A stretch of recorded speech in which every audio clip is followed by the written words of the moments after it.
Do you have any of the following gifts, and can you explain the ability if you do so? Sight, feeling, hearing, knowing, tasting, and smelling. Well, I am a clairvoyant, which means I have clear sight. What happens when I do a reading or I intuit something is I will see a picture in my head. I also am clairaudient, which means I hear the other side speaking to me the way you hear me speaking to you. It's very clear. I'm able to get precise answers from them and know things that other people can't that way. Clairsentience, the clear feeling, is more about getting, and a lot of empaths have that, because they will pick up information and feelings from what's the world around them. The clear smelling, the clear sentence is actually a very rare, and so is the clear taste. Very rarely on occasion when I'm working with someone, I may get a smell. Many times it's a strong smell, say of cigarette smoke or of perfume or of flowers like roses that are very strong. And that happens a lot when you have spirits around you. Many times if someone's crossed over, they will have a certain scent associated with them. So they will come to you and you may not see or hear or feel them, but you can smell them. Now the taste, again, it depends on the situation I'm in. Very rarely do I find that that's something that comes to me.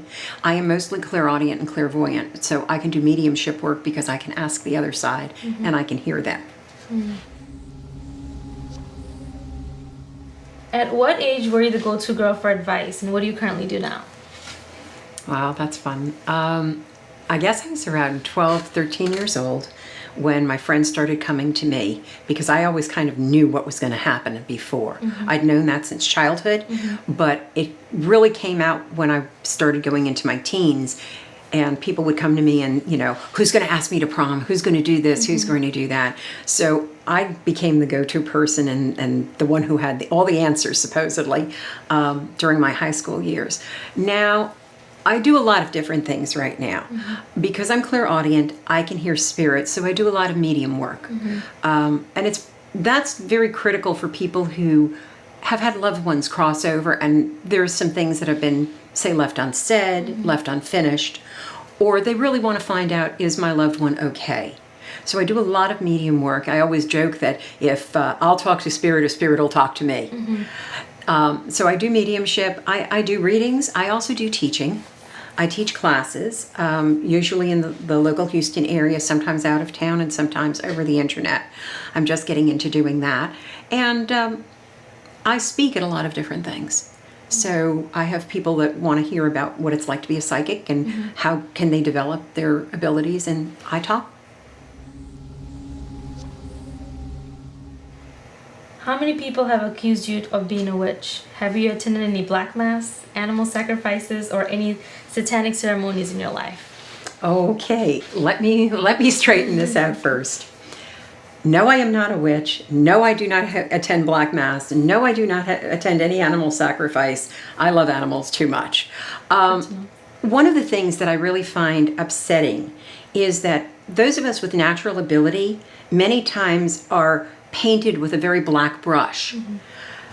We are just as normal as anyone else, and we have our own spiritual beliefs, and they're varied. And I'm not saying there's anything wrong with anyone who is a witch or Wicca. I don't judge. But not all of us follow that pathway. I work with the divine eternal. I don't work with a dark side. So for people, yes, I've been accused of being a sorceress. I've been accused of being a witch. I've been accused of being a lot of different things. It doesn't bother me in the sense of I know who I am and where my information comes from. But it does bother me that because you have a gift and you're a bit different than other people, you're kind of put off into a category where people are afraid of it. So they denigrate it.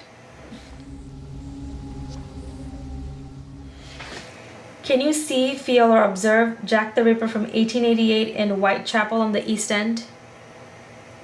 I can see through his eyes, and I can also see through the women's eyes what happened. Yes, I can.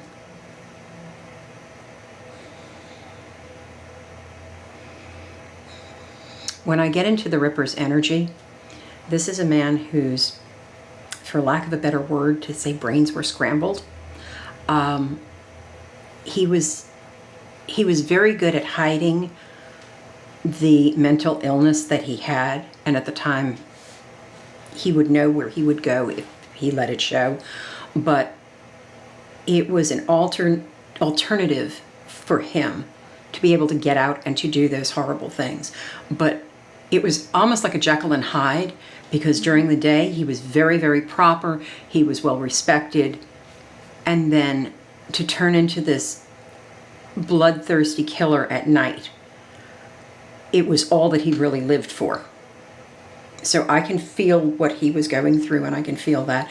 I don't like to go into the women because there's too much terror there, and too much pain and too much fear. That's not a really good energy for me to stay in for a while. Okay. What happened to the Malaysia Airline Flight 370? That's an interesting question. From the very beginning, I had the impression that Malaysia Flight 370 was hijacked. It was not taken anywhere that we were looking for it. They were talking about initially being in the mountains. It would be too mountainous in Nepal. It was in northern India. I see them going completely across that area at a very low altitude and coming to somewhere in, say, Somalia, that portion of Africa. I know that they had enough fuel to get there, but it was very touch and go at the end. But I do believe that what I saw was that the people were taken and there is a mass grave somewhere, and that the plane is still there and it's going to be used for something else at a later date.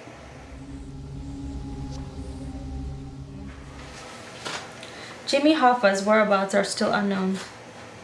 Any thoughts? I know where Jimmy Hoffa is.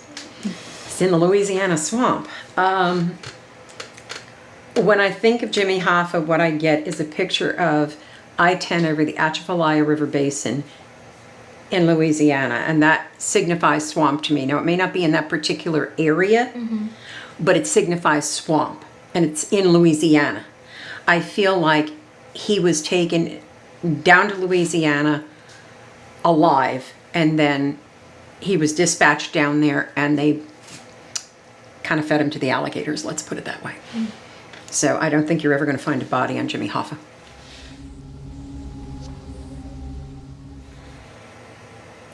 What are some of the abilities that manifest in psychic children?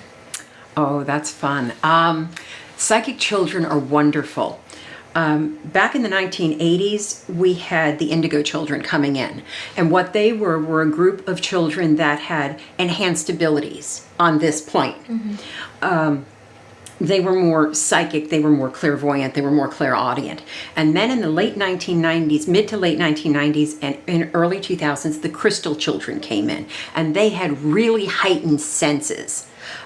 They were very, very psychic. They were very intuitive. They could see from this plane to the next, like we look from one room to the next. In fact, there was a child that spoke with a friend of mine who was 7 years old, who was a crystal child, and said, I don't want to be here. I want to die because over there is better. And, which was true, but it panicked. You can see it panicked her parents.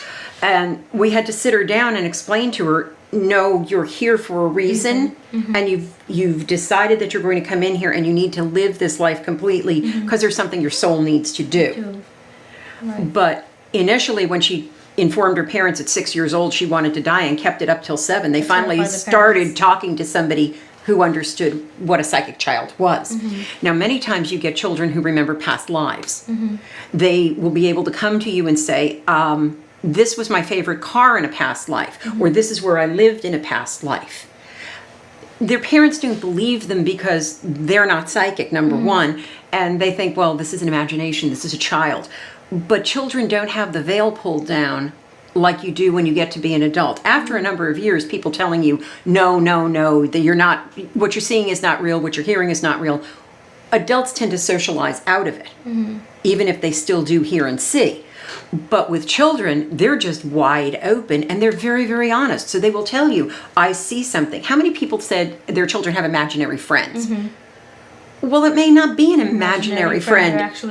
They're actually seeing spirit from the other side who's playing with them. So do you have any clients that like a parent that's going through something with their child, seniors like that? I've had them in the past. Yes, I don't have them at present, but I've had them in the past. I had one 10-year-old come to me and tell me who he was, where he lived, what his favorite car was, who he married, when he died. And the parents were like terrified. They were just freaking out. Yeah. Because they couldn't understand where was this child getting it. And yet, when they did the research, everything he said was accurate. So even though usually by the time you were 2, 3, 4 years old, you start losing that, this child, because he was a crystal child, was able to remember all of this up till the time he was 10 years old. Why did Jack Ruby kill Lee Harvey Oswald? I have known since the time of the Kennedy assassination, and yes, I did live through that, even as a child, that Oswald did not shoot John F. Kennedy. I know that in my soul, that was not what happened. Oswald was the patsy for whatever group did do that, and I do have my opinions on that. But I feel that Ruby was sent to clean up the mess. And since Oswald was on the periphery of the group, they sent Ruby in to make sure that Oswald would not talk. That's why he was shot and killed. And since Jack Ruby was well known down at the Dallas Police Department, they would never think of checking him for guns or anything else. And he was usually in there. So it was an easy match to have him do that. Are you a goddess, and define this title if you are? Well, of course I am. Isn't everybody? Yes, certainly. Actually, I'm glad you asked, because I believe that, and I know that every living being has both the divine masculine and the divine feminine in them. And when we honor both in balance, that's when we live our happiest life. So we women have some divine masculine, men have some divine feminine.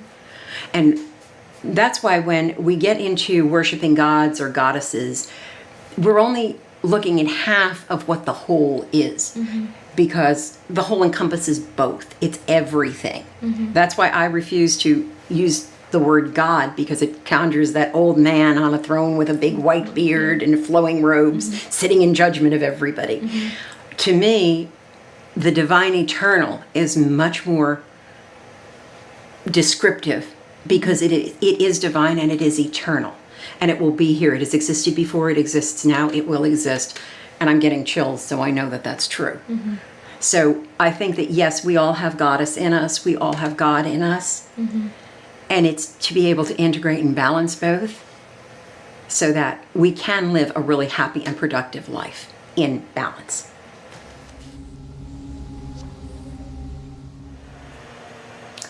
I've known Rozanne about 2 years, a little under 2 years, and everything that she's ever predicted for me has been right on point. She helped me a lot, guide me with my schooling at university, and she also helped me a lot in my career.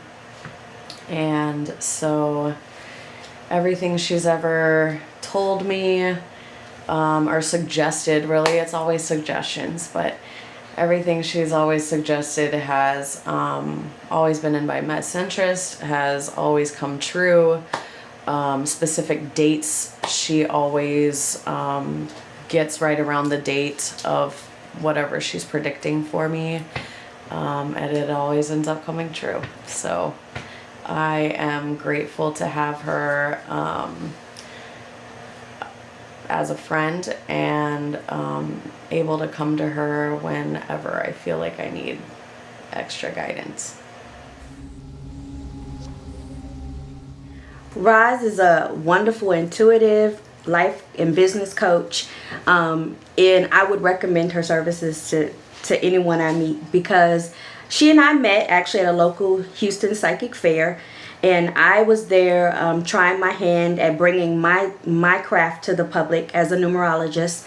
And just in friendly chit chat, she and I developed a rapport, and from that, I was able to gain the confidence that was necessary. In our first session, she gave me confirmation that me taking on becoming a numerologist was something that I needed to do, as far as the spiritual gifts that I was to share with the world. And I think that as the relationship grew and we began to have more sessions, she started to bring different aspects of her own background, not only spiritually but from the business world as well, to help me build the foundation to create a company. And I feel like she has, if there was someone that you would need to have a sit down with, she would probably be the one. Roxanne taught me about my psychic abilities and the methods of embracing the life of an empath, intuitive, and medium. When my guides or spirit began talking to me, these events terrified me. She reassured me that this was my guides talking to me because I thought they were dead people I treated on an ambulance. This allowed me to sleep easier at night, and now I understand why and what I have in life and being able to live throughout the day. If you would like to know more information about Rozanne Barone, it would be at the end of the documentary. Thank you for watching.